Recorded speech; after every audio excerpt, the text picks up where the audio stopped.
Hi, I'm Dr. Peter Lynn. Today we're going to talk about many different types of thyroid problems. And if you'll excuse me, I'm going to read from a book that's been very helpful in understanding thyroid. You can get this almost anywhere. It's called "Why Do I Still Have Thyroid Symptoms If My Lab Tests Are Normal?" So one of the major primary causes of thyroid is just a primary hypothyroid. And that means that the thyroid gland itself is not working well. Remember, you need iodine and tyrosine. Those are elements that are used to make thyroid hormones. And if you're low in either one of those, you may have a problem producing thyroid hormones. Now, there's been some controversy on supplementing persons with these different elements because of other complications. But your body extracts these nutrients from your diet. So your diet is so important and has a great influence on your thyroid. So primary hypothyroidism, thyroid just is not kicking out thyroid hormone very well. Another condition is called hypothyroidism secondary to a pituitary hypofunction. So in other words, this is a pituitary problem that's not releasing TSH to the thyroid. So it's a pituitary problem, not necessarily a thyroid problem. So you have to address, why is the pituitary off? Remember, the pituitary gland is the master conducting gland of the whole body.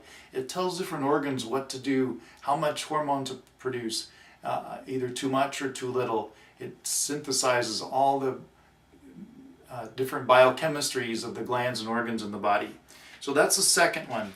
The third one is a thyroid underconversion.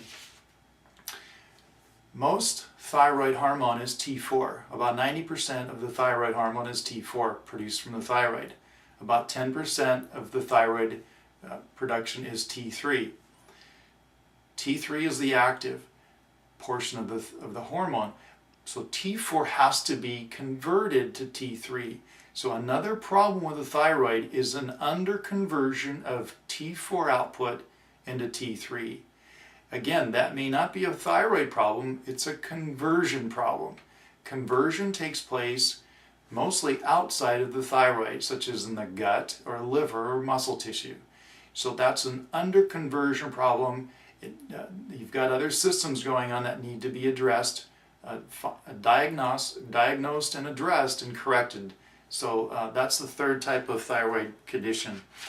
Another condition is called thyroid overconversion and decreased thyroid binding globulin. Let me just read this to you. Elevated levels of testosterone in women create this pattern of too much T4 converted to T3. So again, this is another hormone interfering with the conversion of T4 and T3.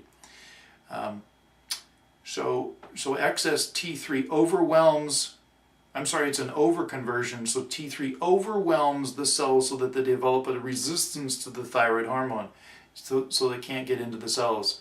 There's another condition we're going to talk about is thyroid resistance, and it's very similar to insulin resistance, but it's a thyroid condition.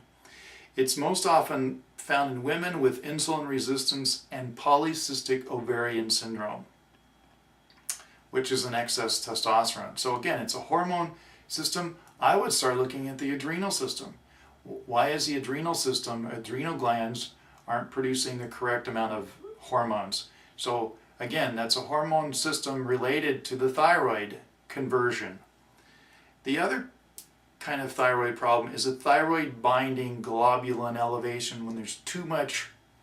The globulin is the transporter. It's like the bus that the thyroid hormone travels on to different parts of the body. And that's called thyroid binding globulin.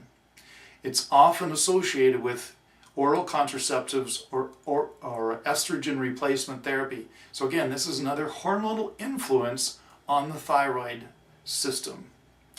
The thyroid hormones hitch a ride through the bloodstream on thyroid binding globulin. When estrogen levels are too high, as often happens in women taking birth control pills or hormone replacement therapy, such as Premarin, or other estrogen creams, the body makes too much thyroid binding globulin. There's too much thyroid binding globulin to transport the hormones, and that creates a problem. Another problem is what I mentioned briefly is thyroid resistance. And this is a stress-related pattern in which the pituitary and thyroid glands function normally and make the right amount of hormones, but the hormones are not getting into the cells to take effect. So we have hypothyroidism because the cells aren't receiving it. And that's a real stress-related problem. But see how all these are different and they affect the thyroid in different ways. So you have to get the stress addressed. You have to look at the adrenal system. You have to look at the conversion. You have to look at the pituitary. You have to look at all these different organs and systems because they all influence. And I'll tell you, that's not being done much today, these days. It used to be more, but we've become so specialized that we get more focused deeper and deeper on one issue, and we kind of forget the big picture. And that's what we want to look at as the big picture with you, or with anybody that comes in. We want to test markers. We want to look at how all the systems are related, what's dysfunctional, and start to get the body working together as a whole unit. And that's really the key to getting the body, getting you well, getting you feeling well, and getting you on the path to health. So hopefully this has been helpful for you.